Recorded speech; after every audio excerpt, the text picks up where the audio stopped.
There was a period in mid-2000s where Adriano genuinely looked like he was going to become the best striker in the world. Not just one of the best, the best. When you watch the footage back now, what stands out immediately is his overwhelming physical presence. He had the size and strength of a heavyweight boxer, but still somehow moved with the unpredictability and flair of a Brazilian street footballer. Defenders bounced off him, goalkeepers looked nervous around him, and Inter Milan fans quickly gave him the nickname of the Emperor because of the way he carried himself on the pitch. He was starring for Brazil, dominating Serie A, scoring outrageous goals in the Champions League and looking like someone who could define the next generation of football. That's why Adriano's story still fascinates people now. Because when football fans talk about him today, they rarely start with statistics or trophies. They usually start with the question, what happened? Because Adriano didn't slowly fade away at the end of a long career. He looked like someone who was suddenly heading for football immortality, then drifted away from the top of the game while he was still in his 20s. Even now, years later, people still argue, why? To understand Adriano properly, we have to start in Brazil, specifically Rio de Janeiro.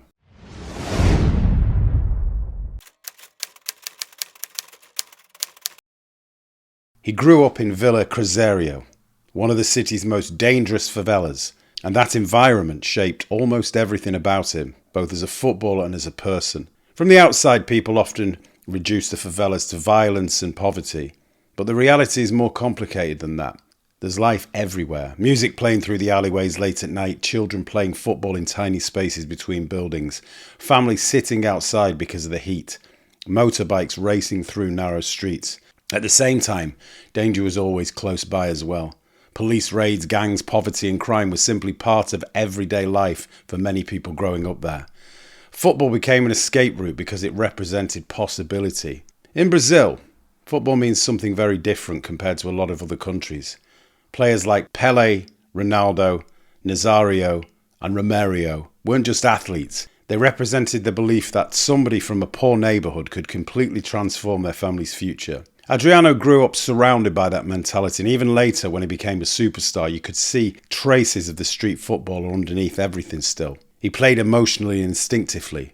Nothing about him looked robotic or overcoached, but people who knew Adriano growing up often described him as surprisingly quiet away from football, sensitive, very family orientated, especially when it came to his father. And looking back now, that relationship feels incredibly important to understand exactly what was going on later. Because long before the money, the fame, the attention, Adriano's father was the one who kept him grounded. Now, what made Adriano's rise so much more remarkable was the era that he grew up in. Brazil already had some of the biggest footballers in the world at this point.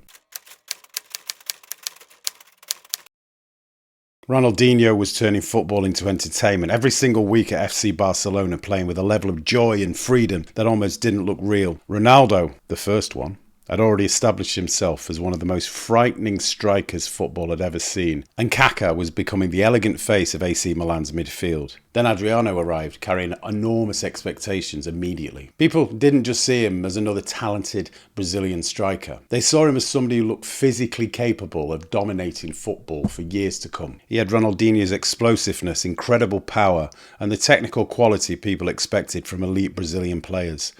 Some supporters and journalists even started suggesting Adriano could eventually become better than Ronaldo, which shows just how highly people rated him at the time.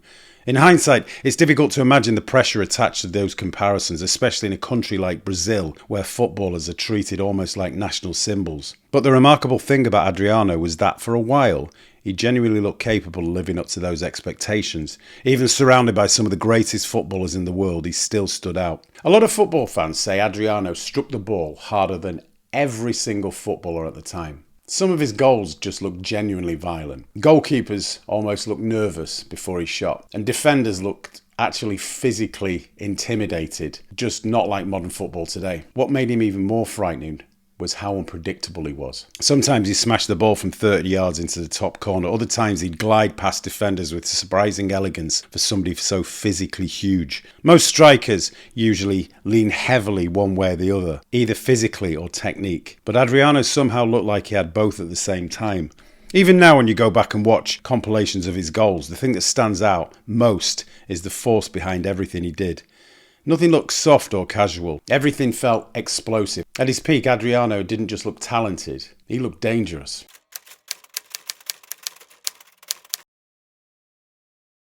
Now, the early 2000s felt different, particularly in Italy. Serie A at that time was physically demanding and tactically ruthless. And the defenders Adriano faced every week were some of the best footballers ever seen. Maldini, Nesta, Cannavaro, Jaap Stamp.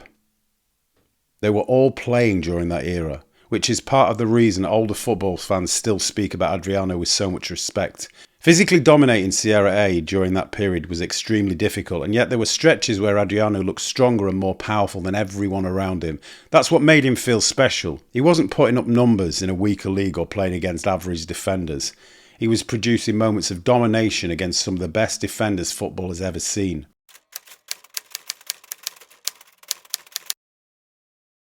Inter Milan signed Adriano young, but they knew he needed experience first, so he spent time away on loan, especially at Parma. And Parma was really where Europe fully woke up to how amazing he could become. Suddenly defenders were dealing with somebody who looked almost impossible to contain physically. He was too big for defenders, too strong for smaller defenders, and too technically gifted to simply kick out of games. The goals started flying in almost immediately. Long-range strikes and powerful runs through defenders and left-foot finishes from ridiculous angles quickly became part of his reputation. Every few weeks there seemed to be another highlight clip spreading through television channels across Europe. By the time Inter Milan brought him back, the hype surrounding Adriano was enormous. And honestly, for a while, it just looked completely justified.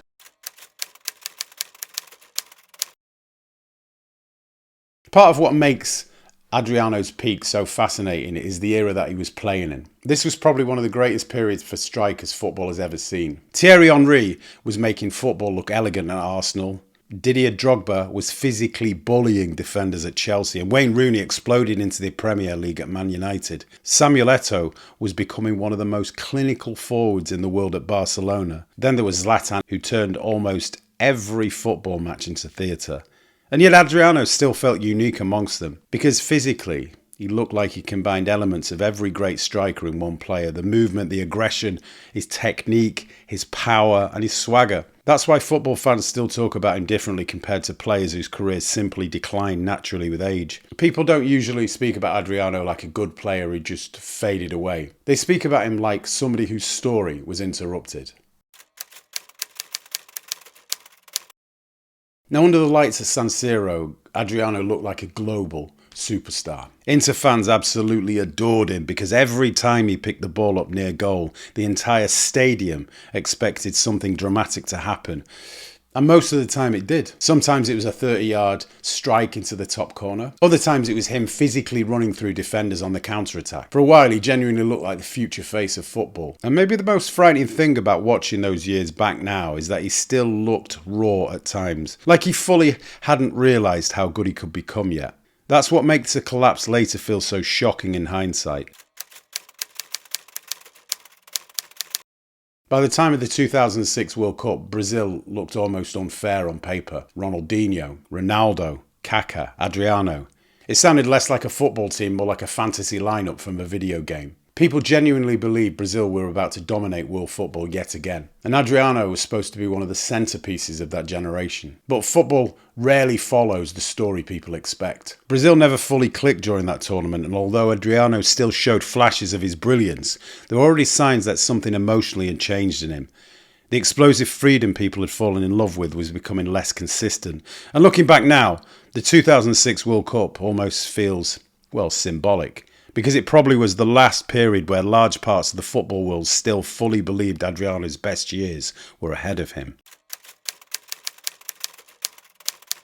2004 was the year that everything changed. Adriano received a phone call telling him that his father had died suddenly in Brazil. People close to him admitted he was never the same after that. Because for all the fame and the money and the attention surrounding Adriano at that point in his career, his father had just been the one thing to keep him grounded. And long before the sponsorships and television deals and endorsements, His father had been his emotional centre. After that loss, teammates and coaches immediately noticed changes in him. He became quieter and more withdrawn. The joy that had always been obvious for him in football suddenly started to disappear, and people around the club could sense that something had emotionally shifted in him. The difficult thing was that football doesn't stop for grief. The machine continues, the pressure continues, but the expectations remain exactly the same. Adriano was still expected to perform like one of the biggest stars in world football while privately struggling with something far bigger than football itself. And that's really where the story begins to change.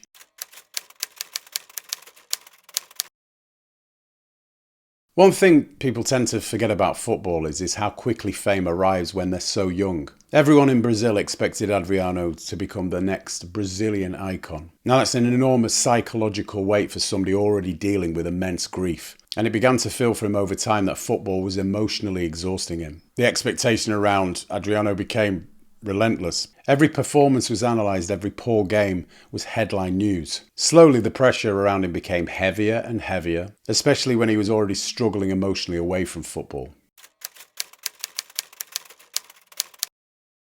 At first, most people thought Adriano was simply going through a difficult period emotionally and would eventually recover. But over time, the problems around him became harder to ignore. Stories about drinking and partying started appearing constantly in the Italian media, along with reports about missed training sessions, weight gain, and concerns over his fitness and motivation. Because Adriano was such a huge star at that point, every small issue surrounding him immediately became national news. The difficult thing for managers and supporters was that the talent never completely disappeared. Even during the decline, Adriano could still produce moments that reminded people why he had once looked capable of becoming the best striker in the world. That's why fans never fully gave up on him. Every attempted comeback created genuine excitement because people desperately wanted to believe they were going to see the old Adriano again. And every now and then, briefly, there was a flash of genius or a great goal, but the consistency was gone. As the years passed, the drinking began to look less like the lifestyle of a famous footballer and more like somebody trying to emotionally escape from the pressure surrounding him. Adriano no longer looked like somebody enjoying football.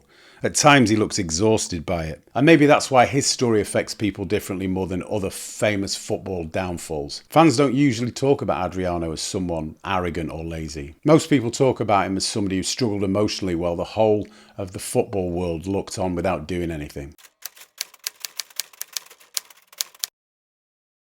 One thing that confused a lot of people during Adriano's decline was his constant return to the favelas in Brazil. From outside, some supporters and journalists saw it as self-destruction, almost like he was walking away from superstardom willingly. But maybe from Adriano, these places represented something completely different. In the favelas, nobody cared about awards, sponsorship deals or media pressure. He wasn't the emperor there, he was just Adriano. The same person he'd been before football turned him into a global icon. And after years of criticism and pressure, maybe normality became the one thing that he really craved. There are still photos and videos now of Adriano back in Rio spending time with people from his own neighbourhood. And football fans often react to those images in completely different ways. Some see sadness and wasted potential. Others just see somebody who wanted his life back. Now that's probably why his story creates so much debate. Because depending on how you look at it, Adriano either disappeared from greatness or escaped from a world that was slowly crushing him emotionally. Even now, Adriano strangely feels present in football culture. Every few weeks, one of his compilation of goals goes viral. Younger football fans discover him for the first time, while older football fans still talk about his rise and then demise. Could he have dominated world football? Could he have become one of the greatest goal scorers ever? Could he have even become bigger than both Ronaldos? That sense of unfinished potential still follows him everywhere.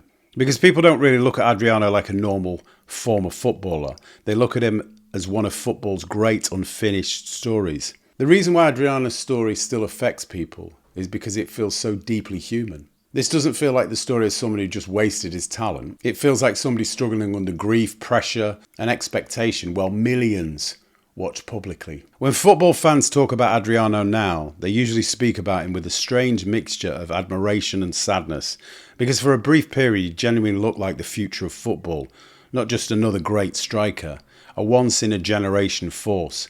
And maybe that's why his story still lingers all these years later, Because deep down, football fans still feel like they never got to see the full version of Adriano, the version he might have come if life had turned out differently. And that's what makes the Emperor's story so fascinating now. Not simply the rise, but the feeling that football lost something extraordinary along the way.